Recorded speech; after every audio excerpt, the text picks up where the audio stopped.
Hello, good morning, जोहार। मैं राजू और आप देख रहे हैं 24 झारखंड न्यूज। चलिए जानते हैं झारखंड की आज की 25 मुख्य बड़ी खबरों को।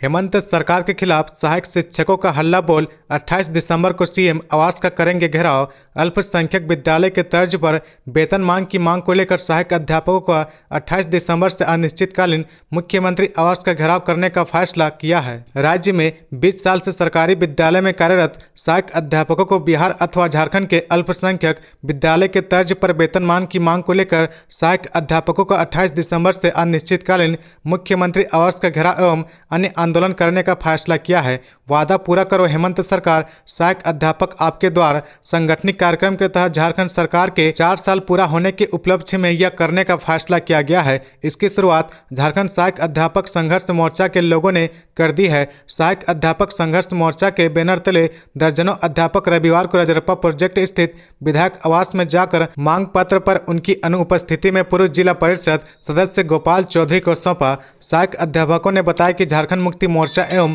कांग्रेस के महागठबंधन ने गत विधानसभा चुनाव से पहले वादा किया था कि सरकार बनने के 3 महीने के अंदर सभी पारा शिक्षकों को वेतनमान दिया जाएगा। साथ ही यह भी कहा गया था कि समान काम के समान वेतन के तहत पारा शिक्षकों को वेतनमान का तोहफा दिया जाएगा। हालांकि सरकार बनने के 4 साल बीत जाने के बाद भी वेतनमान सहित अन्य मुद्दों पर सकारात्मक पहल नहीं किया गया, जिससे राज्य भर के सहायक अध्यापकों में निराश एवं सरकार के खिलाफ आक्रोश व्याप्त है।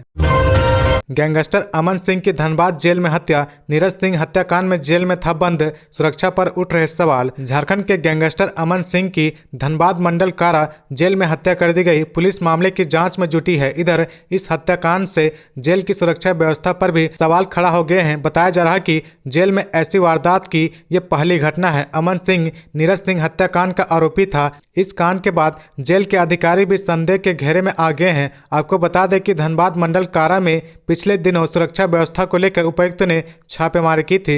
हालांकि इस दौरान कुछ खास बरामद नहीं हो सका था। किसी भी जेल में मिलने आने वालों की कड़ी जांच होती है। कोई सामान देने आता है तो भी उसकी जांच होती है। इस गोलीकांड ने सुरक्षा पर सवाल खड़ा कर दिया है। आखिर कैसे जेल के अंदर गोली मारी गई, कैसे हथियार अंदर पहुंचा, किसकी मिलीभगत से हथियार जेल के अंदर पहुंचा। धनबाद मंडल कारा में नीरज सिंह हत्याकांड के आरोपी अमन सिंह की गोली मारकर हत्या कर दी गई। जानकारी के अनुसार उसे 7 गोली मारी गई।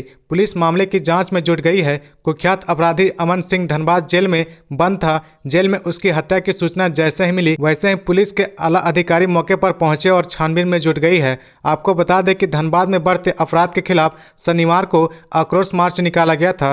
कारोबारियों से रंगदारी की मांग और हत्या लूट से धनबाद के लोग त्रस्त हैं। धनबाद वासियों ने अपराधी मुक्त को लेकर कई बार विरोध प्रदर्शन भी किया। इसके बाद भी अपराधियों का मनोबल कम नहीं हुआ है।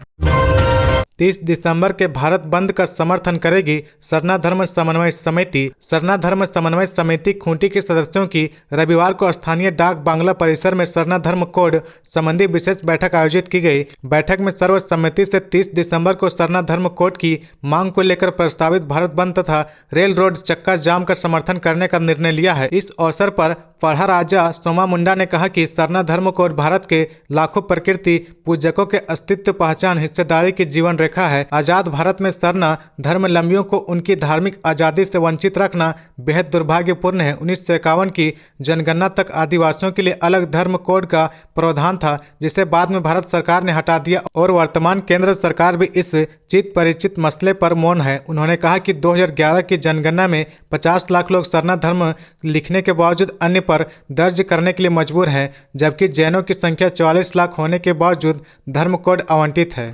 खबरों में आगे बढ़ने से पहले अगर अभी तक आपने इस चैनल को सब्सक्राइब नहीं किया तो प्लीज सब्सक्राइब कर ले, जिससे झारखंड की हर छोटी सी बड़ी खबर की अपडेट आप तक पहुंचता रहे। 3 राज्यों छत्तीसगढ़, मध्य प्रदेश व राजस्थान विधानसभा चुनाव में बीजेपी की जीत पर झारखंड में जश्न। झारखंड के पूर्व सीएम व बीजेपी के प्रदेश अध्यक्ष बाबूलाल मरांडी ने कहा कि इस जीत का श्रेय प्रधानमंत्री नरेंद्र मोदी, केंद्रीय नेतृत्व व तीनों राज्यों की जनता को जाता है। राजस्थान, मध्य प्रदेश व छत्तीसगढ़ की जनता ने पीएम मोदी की गारंटी पर भरोसा जताया है।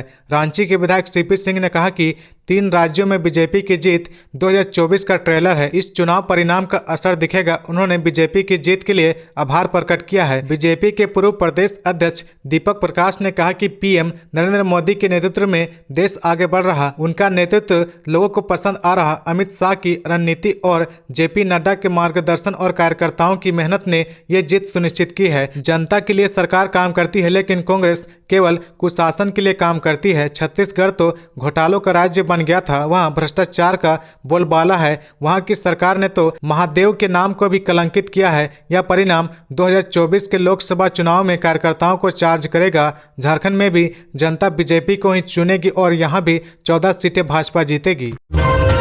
रांची रिम्स कैंपस में अब एंट्री के लिए वाहनों को लेना होगा पास। डॉक्टरों व कर्मियों पर भी लागू होगा नियम। झारखंड के सबसे बड़े अस्पताल रिम्स में प्रवेश के लिए अब वाहनों पर पास चिपकाना होगा। बिना पास के अब डॉक्टर और कर्मी भी रिम्स कैंपस में नहीं जा सकेंगे। रिम्स प्रबंधन चिकित्सकों और कर्मियों के लिए 1000 पास बनवा रहा है। इसमें 500 दोपहिया और 500 4 पहिया वाहनों के पास होंगे। पास बनाने का ऑर्डर एक निजी कंपनी को दिया गया है। वहीं बिना पास के रिम्स आने वाले वाहनों को निजी पार्किंग में वाहन खड़ा करना होगा। जिन वाहनों का पास होगा उनको रिम्स कैंपस में बने पार्किंग की सुविधा मिलेगी। इसके लिए वाहन मालिकों को कोई शुल्क नहीं देना होगा। रिम्स प्रबंधन ने इस बाबत कहा कि कैंपस में लगातार वाहनों का आना जाना लगा रहता है। इसमें बाहरी गाड़ियों का जमावड़ा अधिक रहता है। प्रशासनिक भवन से लेकर छात्रावास तक अत्यधिक गाड़ियों का जमावड़ा रहता है। इससे अस्पताल की सुरक्षा व्यवस्था प्रभावित हो रही है। कई लोग जिनका रिम्स से लेना देना नहीं रहता, वे भी कैंपस में वाहन खड़े कर देते हैं। इन सब पर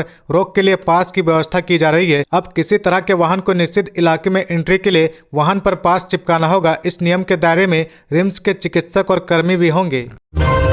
11 सूत्री मांग को लेकर जुटेंगे सूबे के कर्मचारी, निकलेंगे विशाल जुलूस। 11 सूत्री मांग को लेकर सोमवार को मोहराबादी मैदान में झारखंड राज्य अराजपात्रित कर्मचारी महासंघ के बैनर तले हजारों कर्मी जुटेंगे। यहां से सभी कर्मचारी राजभवन के समीप डॉक्टर जाकिर हुसैन पार्क पहुंचेंगे। बता दें कि सभी जिले के उपायुक्तों के समक्ष 1 दिवसीय धरना को सफल कर मांग पत्र समर्पित करने के बाद सभी कर्मी रांची पहुंचेंगे। संघ के संयुक्त मंत्री सुशांत कुमार साहू ने कहा कि हमारी मुख्य मांग है कि तृतीय वर्ग के सभी राज्य कर्मी जैसे लिपिक, पंचायत सचिव, राजस्व उप निरीक्षक व अन्य का न्यूनतम ग्रेड पे 2400 रुपये किया जाए। चतुर्थ वर्गीय कर्मियों को तृतीय वर्ग के रिक्त कुल पदों के 50% पद पर प्रोन्नति दी जाए। स्वास्थ्य विभाग के अंतर्गत सहिया, बीटीटी, एसटीटी, पैरामेडिकल कर्मियों एएनएम के लिए संवर्गीय नियमावली बनाई जाए। पद के अनुरूप वेतन मानदेय में सम्मानजनक बढ़ोतरी करते हुए प्रोन्नति का मार्ग प्रशस्त किया जाए। साथ ही नियमित किया जाए। राज्य कर्मियों की सेवानिवृत्ति की उम्र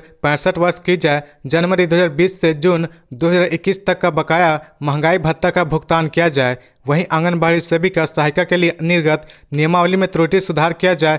केंद्रांश की राशि में बढ़ोतरी करते हुए बकाया सहित नियमित भुगतान किया जाए। जबकि रिम्स के कर्मियों को पुरानी भविष्य निधि योजना में शामिल किया जाए। यहां के कर्मचारी के लिए निर्गत नियमावली में सुधार करते हुए एम्स नई दिल्ली के कर्मचारियों के समान नियमावली, सुविधा और भत्ता लागू करने की मांग संघ के द्वारा की गई है। इन सब के अलावा कई अन्य मांगे हैं।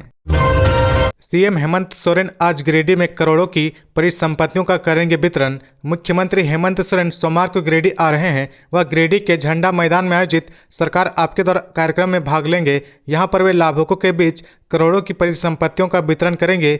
जिला प्रशासन ने कार्यक्रम को लेकर व्यापक तैयारी की है। वहीं गिरिडीह कॉलेज के परीक्षा भवन में आयोजित संवाद कार्यक्रम को लेकर भी झामुमो की ओर से व्यापक स्तर पर तैयारी की गई है। झामुमो जिला अध्यक्ष संजय सिंह ने बताया कि मुख्यमंत्री दोपहर 1 बजे बोड़ो हवाई अड्डा पहुंचेंगे। यहां से वह सीधे झंडा मैदान में आयोजित आपकी योजना आपकी सरकार आपके द्वारा कार्यक्रम में भाग लेंगे। इसको लेकर झंडा मैदान में भव्य पंडाल बनाया गया है। राज्य सरकार की योजनाओं से संबंधित बड़े बड़े होर्डिंग्स व झंडे लगाए गए हैं। साथ ही जगह जगह पर तोरण द्वार भी बनाए गए हैं। झंडा बैनर से पूरे शहर को पाट दिया गया है। झंडा मैदान में करीब 2 घंटे तक कार्यक्रम में मौजूद रहने के बाद मुख्यमंत्री परिसदन जाएंगे। इसके बाद 4 बजे गिरिडीह कॉलेज परीक्षा भवन में 4 जिलों क्रमशः गिरिडीह, बोकारो, कोडरमा व धनबाद के लगभग 1200 झामुमो पंचायत पदाधिकारियों से लेकर जिला पदाधिकारियों के साथ संवाद करेंगे। 2024 का वर्ष चुनावी वर्ष है, लिहाजा कई बातों से वह कार्यकर्ताओं को अवगत कराएंगे। साथ ही टिप्स भी देंगे। यह राजनीतिक कार्यक्रम है, लिहाजा पार्टी स्तर पर इसकी व्यापक तैयारी की गई है। श्री सिंह ने बताया कि रात्रि में वे आदिवासी छात्रावास का भ्रमण करने के अलावा कुछ संगठन के लोगों से भी मुलाकात करेंगे। वहीं दूसरे दिन यानी 5 दिसंबर को 11 बजे सुबह हवाई मार्ग से वे कोडरमा पहुंचेंगे। उन्होंने बताया कि मुख्यमंत्री के कार्यक्रम को लेकर कार्यकर्ताओं में काफी उत्साह है। मौके पर जिला सचिव महालाल सोरेन, शोभा यादव, दिलीप रजक, अभय सिंह, शहीद अख्तर वादी मौजूद थे। 3 राज्यों में बीजेपी की शानदार जीत पर रांची में जश्न का माहौल। 3 राज्यों में बीजेपी की जीत पर रांची बीजेपी ऑफिस में जश्न का माहौल है। बीजेपी नेता व कार्यकर्ताओं ने अबीर गुलाल और फटाखे छोड़कर होली दिवाली मनाई। आपको बता दें कि मध्य प्रदेश, छत्तीसगढ़ और राजस्थान में बीजेपी को धमाकेदार जीत मिली है।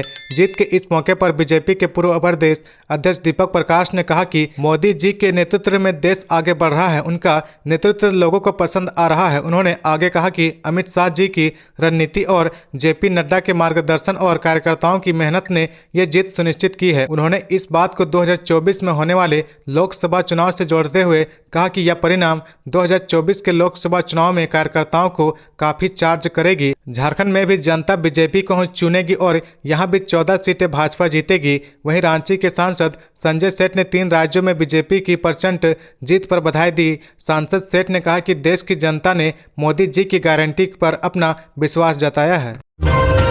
राज्यपाल सीपी राधाकृष्णन ने कहा, विविधता के बावजूद राष्ट्रीय एकात्मता प्रत्येक भारतीय का प्रथम कर्तव्य होना चाहिए। राज्यपाल सीपी राधाकृष्णन ने कहा कि भारत में 18 भाषाएं बोली जाती है, पर सभी भारतवासियों की सोच और सांस्कृतिक निष्ठा एक ही है। हम सब आजन्म भारतीय हैं। भाषा, पहनावा, भोजन और कला की विविधता के बावजूद राष्ट्रीय एकात्मता सभी भारतीय के लिए जीवन की प्रथम प्राथमिकता होनी चाहिए। राज्यपाल रविवार को भारत भारती और डॉक्टर श्यामा प्रसाद मुखर्जी विश्वविद्यालय के संयुक्त तत्वाधान में आयोजित झारखंड दिवस समारोह को संबोधित कर रहे थे। उन्होंने कहा कि यदि सरदार वल्लभ भाई पटेल नहीं होते तो भारत का भौगोलिक स्वरूप आज जैसा नहीं होता। इसी तरह डॉक्टर श्यामा प्रसाद मुखर्जी नहीं होते तो कश्मीर आज भारत का अंग नहीं होता। उन्होंने कहा कि प्रधानमंत्री नरेंद्र मोदी के नेतृत्व में सभी राज्यों को एक तरह का महत्व और सम्मान मिल रहा है। तमिलनाडु से भाजपा का एक भी सांसद नहीं है, किंतु वे तीसरे व्यक्ति हैं जिसे इस राज्य से राज्यपाल बनाया गया है। उन्होंने कहा कि विश्व की 5वीं आर्थिक महाशक्ति के रूप में उभरा भारत न केवल शक्तिशाली है बल्कि दयालु भी है। प्रधानमंत्री के नेतृत्व में बहुत से गरीब देश को मुफ्त कोरोना वैक्सीन उपलब्ध कराया गया। वाजपेयी जी ने ग्रामीण क्षेत्रों में एलपीजी गैस पहुंचाने का काम किया तो मोदी ने प्रत्येक गांव और ग्रामीण को कुकिंग गैस उपलब्ध कराने का प्रयास किया। अभी देश में 27% लोगों को भोजन, स्नान आदि के लिए नल का पानी उपलब्ध है, जबकि 73% और लोगों तक पहुँचाना है। साइबर अपराधियों पर गिरिडीह पुलिस पड़ रही भारी। अश्लील वीडियो कॉलिंग का स्क्रीनशॉट भेज करते थे ठगी। पुलिस ने 4 लोगों को किया गिरफ्तार। गिरिडीह पुलिस की ओर से इन दिनों साइबर अपराधियों के खिलाफ लगातार शिकंजा कसा जा रहा है। एक सप्ताह के अंदर 1 दर्जन से अधिक साइबर अपराधियों को गिरफ्तार कर जेल भेजा गया है। रविवार को गिरिडीह पुलिस ने साइबर अपराधियों की कमर तोड़ने में सफलता पाई है। गिरिडीह एसपी दीपक कुमार शर्मा को प्रतिबिंब पोर्टल के माध्यम से मिली गुप्त सूचना के बाद निमिया घाट, बिरनी, डुमरी एवं बेंगाबाद थाना क्षेत्र से साइबर डीएसपी संदीप सुमन के नेतृत्व में छापेमारी कर कुल 4 साइबर अपराधियों को गिरफ्तार किया गया है। साथ ही एक साइबर अपराधी को नामजद अभियुक्त बनाया गया है। इस संदर्भ में साइबर थाना में कांड संख्या 36/2023 के तहत प्राथमिकी भी दर्ज किया गया है। इसकी जानकारी रविवार को पुलिस लाइन में आयोजित प्रेस वार्ता में एसपी दीपक कुमार शर्मा ने दी है। तो ये थी आज की झारखंड की टॉप बड़ी खबरें। इसी तरह झारखंड की हर छोटी सी बड़ी खबर देखने के लिए आप हमारे चैनल 24 झारखंड न्यूज को सब्सक्राइब करके बेल आइकन प्रेस कर ले, जिससे झारखंड की हर छोटी सी बड़ी खबर की अपडेट आप तक पहुंचता रहे। तो आज के लिए बस इतना ही। हमें दीजिए इजाजत, फिर मिलते हैं नेक्स्ट न्यूज में।